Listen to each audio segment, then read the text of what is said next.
Yo, just shot this bomb ass video with my guy Brandon, man. Went to SEAL training, didn't make it, man. Y'all gonna hear some crazy shit. Actually, gonna hear about some real shit. Pants full of shit, causing swamp ass, people to quit.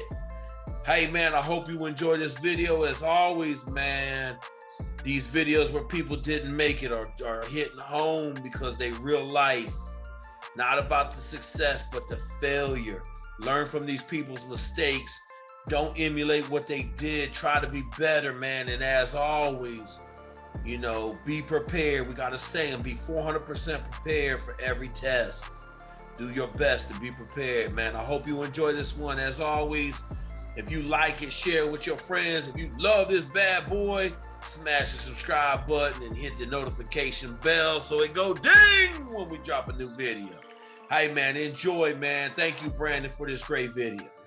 And there was another aspect to it, too, which is going to sound kind of funny, but something I just like, no matter how many books I read at the time ever came up, but like that day, too, right before that evolution, I had to go to the bathroom. And I don't know, it's never really talked about. You don't really have time to properly clean yourself when you go to the bathroom. It's like you got to go and you got to get back.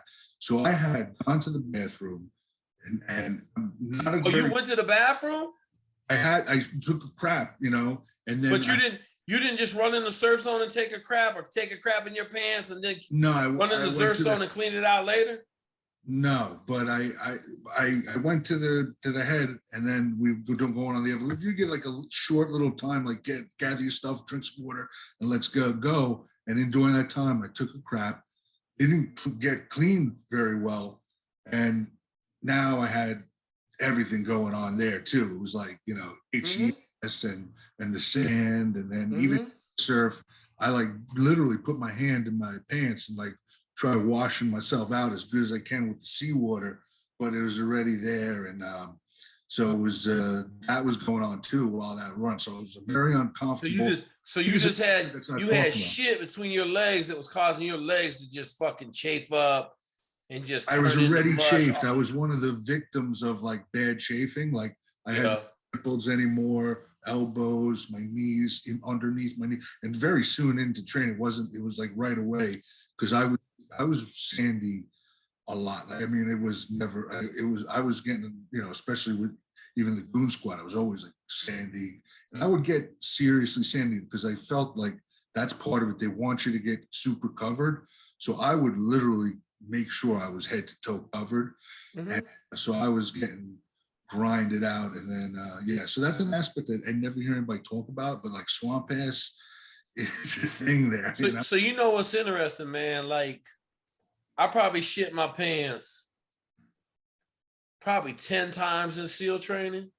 And every time, like, you knew if you ran in that shit, unless like I shit my pants one time on a time run. I was so mad, but like, as soon as you pass, you go stage right into the surf zone, you take your fucking shorts off, wash your ass, clean your shorts out, put them shits back on, you rolling again.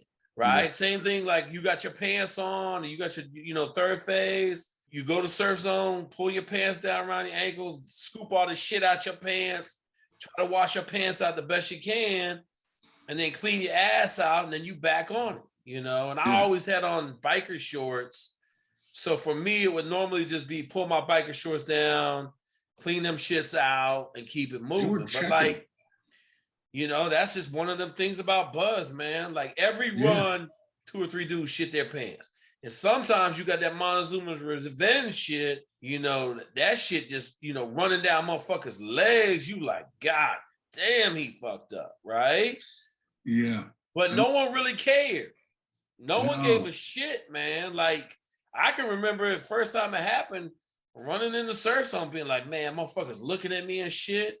Ain't nobody give a fuck, And then I was like, yo, you could pee in formation. You in the sand, I just pee my fucking pants. I had my boy Dale, I'm not going to say his last name, he would pee on us every day at the swimming pool, man. Fuck Dale Wooden. That's common. Yeah, fuck Dale Wooden for peeing on us every day at the swimming pool, man. Fuck you, dude. I love you, but fuck you.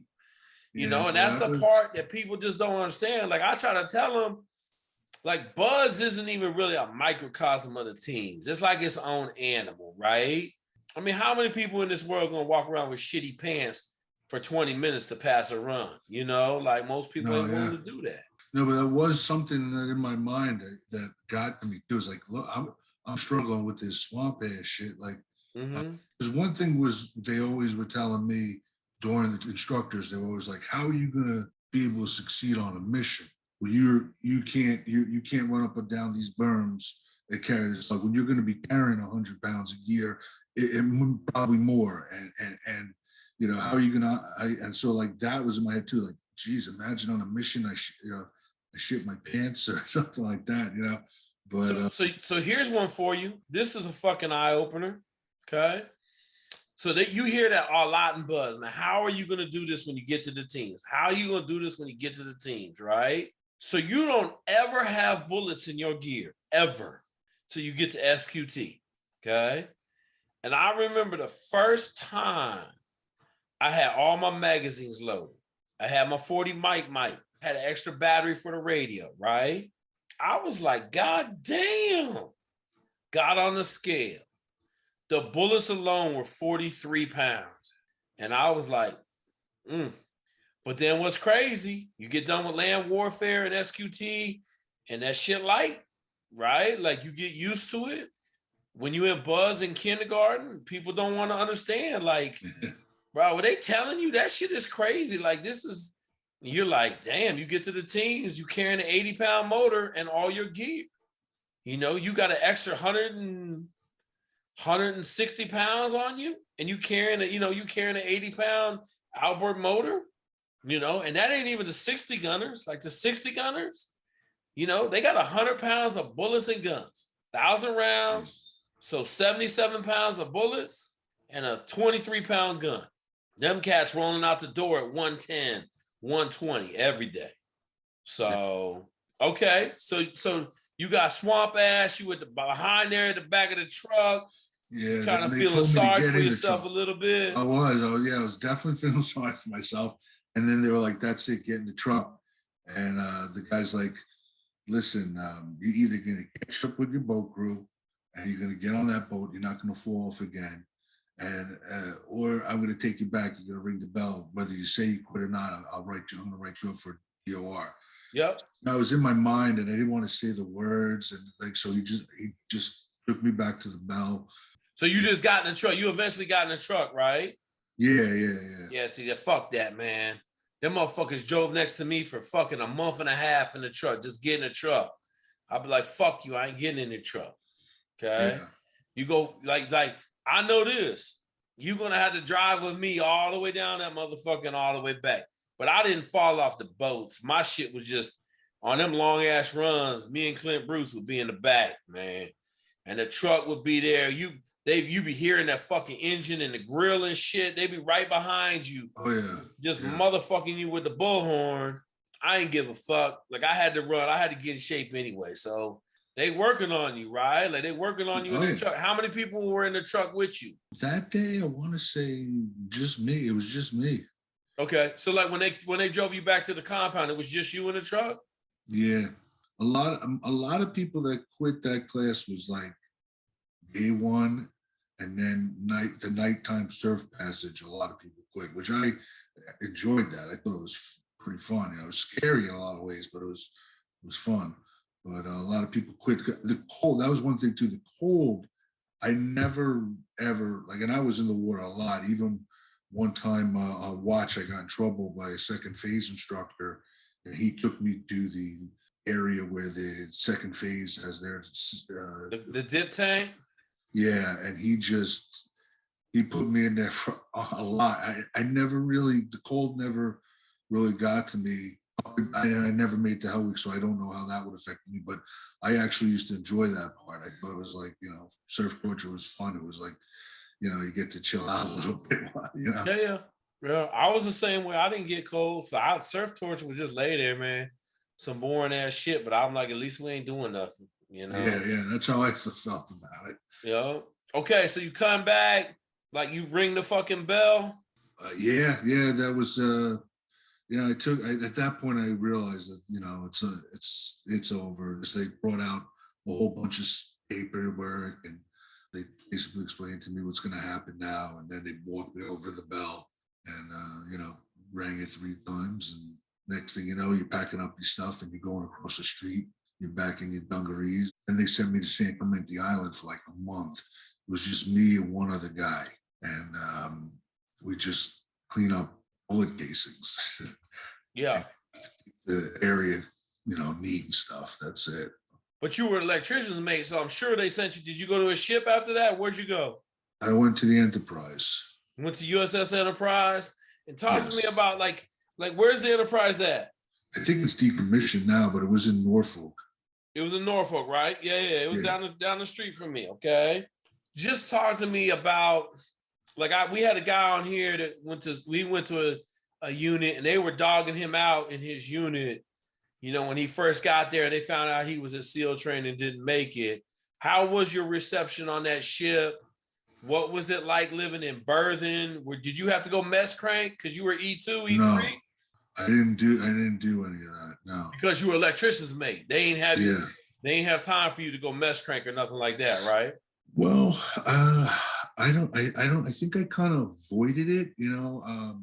I've always had a kind of the ability to also sneak under the radar when possible. Even in boot camp when it was work week, I somehow got assigned to the forward hall, and I just had to hand out cleaning supplies and stuff all day and log it. I got to the fleet, and I think I don't know what I was expecting there, because I never really thought, I'll be honest, I never thought about that I would be there, but then never. Wait a minute, like say that again, brother. You never for a moment thought you would end up in the fleet. Not even a millisecond. Yeah. It was, I just wasn't, my mind was like, because I didn't go over this, but I also, at the ages of 13, I worked on construction sites. When I was 15, I worked on a farm with migrant workers, picking vegetables and hard days, long days. And then I worked on construction again as an electrician, which is, it's a little bit more of a gentleman's trade, but still digging long hours, getting dirty, freezing, hot in the summer. But so it just wasn't something that ever crossed my mind. And then here I was showing up to the fleet. Berthing sucked. It was, I've never been to prison, but I would have probably very similar to that. It's worse than prison, right? Like in prison, you get a 6x8 cell or 6x10 cell, you and your roomie, right? Yeah. In berthing, bro, it's 3 stacks. You have 4 stacks, or you have 3 stacks? I think it was 4. You have 4 stacks. You got 30 inches between the beds, and there's 8 beds in like 6 square feet, right? Like tight. 6 by 3, 6 by 4. You got 8 beds in there. Yeah, it's tight. I mean, I literally had, as far as civilian clothes, 2 pairs of jeans, maybe 4 t-shirts, and 1 pair of boots or something, and that was it. Like, that's all the civilian. And it stunk all the time in Berthen. Horrible. It was horrible. It smells like fucking ass the whole time. There was a guy that was very large man that was going around but sexually assaulting guys while they were sleeping. He never messed with me because I kind of had like a little bit of a reputation. I didn't take shit because one night these guys were watching the NBA draft, and they were loud for hours. And I was tired that day, and I went to the TV. It was the time it was still a knob TV. I shut it off, and I took all the knobs of the TV. And I said, "This ain't going back on." And the guys like kind of stepped to me, and I was like, "What are you gonna do?" And they never did anything. And then I had that reputation. The guy never messed with me, but there was a guy. He was like a big dude too, and he was known. Everybody said, "Watch that guy. He goes around at night or different times, and like goes in there and sexually assaults guys." I was like, "Well, that's not going to happen to me," but it was going on. Yeah. And then, as far as the work was concerned, I was assigned to the motor rewind shop, and never did anything. There was never anything for me to do. There was like 10 of us in the motor rewind shop. I never saw the officer in charge, very rarely, only in the morning muster, and then he would disappear all day. And you didn't, so like when I was on my ship, all the motor rewinds went to DRMO, right? Not DMRO, but mid-level maintenance to the ship rewind facility. Yeah, I never did that. They put me in the motor rewind shop on the ship, and we sat around all day watching like Jerry Springer. But did you rewind any motors? Never even saw how to do it. Yeah, because they all go, so they got a motor rewind shop in Norfolk. All the motors go to motor rewind shop. Yeah. So basically did nothing. And then they gave me a watch that was, I had trained for, that was aft steering. Aft steering, baby. I just spent many a day in aft steering. Well, it's not fun down there. I mean, shit, you ain't got nothing to do, right? You just gotta make sure you stay awake. You gotta stare at those things spinning, and you have to line up the arrow and then turn it, you know? Yeah. But it's loud, and you're by yourself, and you're in like a very dangerous part of the ship, because if anything happens there, you're just getting locked down there. And so yeah. I never thought about that way, but you know what was neat? In our aft steering, we had a hatch to the fantail. So like we had a little escape hatch in our aft steering. We weren't that far down. Like in the aircraft carrier, aft steering way the fuck down. Way down. Yeah. Yeah, we had a little, we had it's a all hatch the way down that put us out on the aft steering deck, we didn't have that. It switched all the way down to the bottom, all the way aft. And if something happened down there, you weren't coming up. You were going to get locked down there. And as they said, zebra, you fucked. Yeah.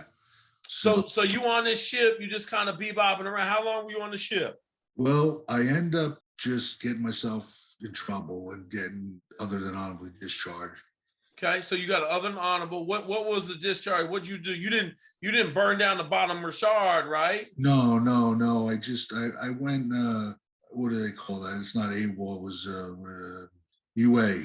You went UA for how long? Like 2 days. Okay, so they kicked you out for that?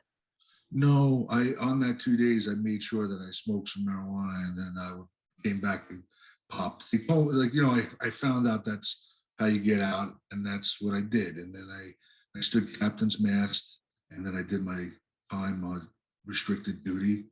And then how many months you have? Restricted duty? Yeah. Well, I did 45 days, 45 restricted duty. Yeah.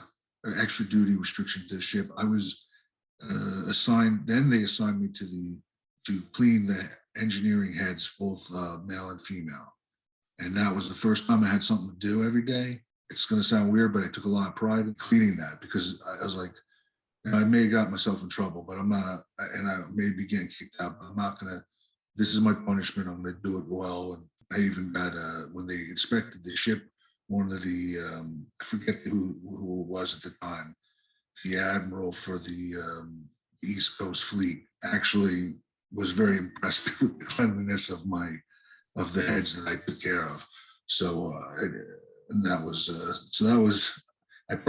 he actually even told me like he could make everything better if I wanted to stay. And, but at that time, my mind was already out the door, you know? So you get in a bad, like we just talked to this dude in the Army, man, get around bad people, you get in a bad headspace, you do bad things. Next thing you know, you're dealing with the other than honorable. So you get out the Navy. How did the other than honorable affect you, like in life? You a little bit older, right? It didn't affect me at all. Did you go back? Did you go back to being an electrician? Yeah. Okay, so you in a trade. So they don't give a shit if you got an other than honorable. Well, yeah. I mean, the trades are, you know, you could be. It's people. The tradesmen could have went the other way and been, you know, criminals. You know, so it's a lot of rough guys that, you know, happen to be tradesmen. They're making a living. You know, so yeah, that didn't affect me at all. You know, except for personally, like now as I got older and not having regrets, but just realizing my immaturity at the time and being a little disappointed in myself that I was that immature. So let's do this. Let's wrap this bad boy up. I want you to, so like this is crazy. I started this dumb how we fell into this dumb shit, like talking to the people that didn't make it. But if you could tell these cats anything, they're gonna listen right now, right? So give them some words of wisdom, like, hindsight. You're being in your 40s now, looking back at those regrets. What would you have done different? How would you have approached it differently, right? Like drop the knowledge bomb on them now. Like, this is fire, bro. We done talked for an hour almost, and this has been straight fire this whole time. But like, I want you to have the pulpit and preach to these young pups so that they don't make the same mistakes that you made. You know what I'm saying? So give them that knowledge. What I would say is, stick with your preparation. I think that, I don't know. I know boot camp's different now. They have divisions for the people going. They did away with it. They all back to regular divisions now. Well, I would say, like, you're gonna probably get out of shape in boot camp, and then you're gonna have to self-motivate yourself back into shape. You really gotta understand there's factors that aren't told about, like the swamp ass, like the peer pressure that comes there, and the pressure with women, and the going out. Like, that's, you can't. I know guys made it through doing that, but I think that that's not the norm, and you can't get distracted by that. I think in hindsight, I'd never go out. I wouldn't even think about a piece of ass, and I would have trained better during A school, and not even the ITB. I probably would have addressed it better, like maybe did a lot more, started doing some kind of yoga even, or just to get flexible. Again, and all outside distraction. The other thing that I didn't think about too is you got to be very clean when you're at Buds. And like, I'll be honest with you, that aspect, I did have jobs as a kid, but my mother took care of everything as far as cleaning my room and cleaning the bathroom. And it's like when you're at Buds and your room inspections come up, I mean, you got to have a clean room, and otherwise you're going to get hammered. And then you're gonna be living on, and these are being clean amongst a bunch of slobs pretty much too, because your roommate may be, like my roommate was a mess. Like he was a guy who went out, and he'd go out during the week and show up just in time to put his uniform on and go. And you got to spend that time then cleaning up after them, because otherwise you're gonna get hammered. And chances are that the guy is able to do that, it doesn't necessarily affect them the same way. And then, you gotta carry your weight, and that's it, and if you can't carry your weight, chances are you're gonna break. And that's what happened to me. I wasn't even able to carry my own weight. Fire, brother. Hey, Brandon, man, I appreciate you taking this time. Appreciate you dropping all this knowledge, man. Like, it's somber to me because, I saw so many good men just fall apart. I saw you watching in front of your eyes, man. And so I just want to thank you very much, because these kind of failure tributes to Buds and to Special Forces and SOCOM, man, like, this shit is powerful, man, because, a lot of these kids, like, I'm getting all these emails now since I started doing this, guys talking about, man, I'm not ready to go to Buds yet. And if I help one person understand what it takes to be successful there and stop them from making some catastrophic decision and ended up on a ship. Like, you had a good job. You ended up, your electrician's mate. Like, you ended up in a good job. But so many of these dudes end up chipping paint on the ship. Like, you ended up going out the kind of the way that you thought was necessary. Smoke weed, you go, you know what I'm saying? Like, you took that route out of the Navy. But shit, we just had a guy burn down the Bonhomme Richard in the same kind of bad headspace, There is a bad headspace that definitely comes there. I mean, you let yourself down. Like, that's how I felt. I had this goal that I couldn't even believe I was there. Like, when I was there every day, like, I can't even believe I'm here. Like, this is crazy. I've been reading about this, thinking about, and then I was there, and it's just I don't know. I kind of lost my train of thought on that one, but it's all good, brother.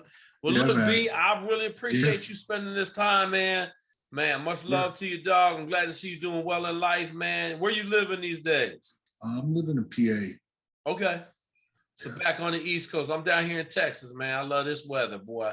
How's that snow killing you up there? Not really. No, it's been pretty good. It's cold, though. It's definitely cold. Yeah, it was 75 here today. I would say thank you as well for this opportunity, and that I think it is something that could be beneficial to some people wanting to do it. So Absolutely, man. Nice meeting you as well. Absolutely, Brandon, man. I appreciate it, brother. All right, take care. All right, bye. Whoo, man, let me tell you something. YouTube, the world, yo, these failure videos, these cats that didn't make it, man, this shit is somber. You know, I'm normally a fired up dude, man, but you know, I just think back to all them people that I know, Shay, you know, some of the hard dudes in my class that folded like wet tissue paper when that fire hit them. You know, that Bud stuff, man, you just heard it firsthand, man. You could hear Brandon's pain in the video. As always, man, if you love this bad boy, share it with your friends. If you just like it, hit the subscribe button. My dude Sergio wants you to hit the notification button so it go ding when we drop a new video. And you know what we building around here. So get your shit ready. Get on the train and let's ride, man. We building champions for life.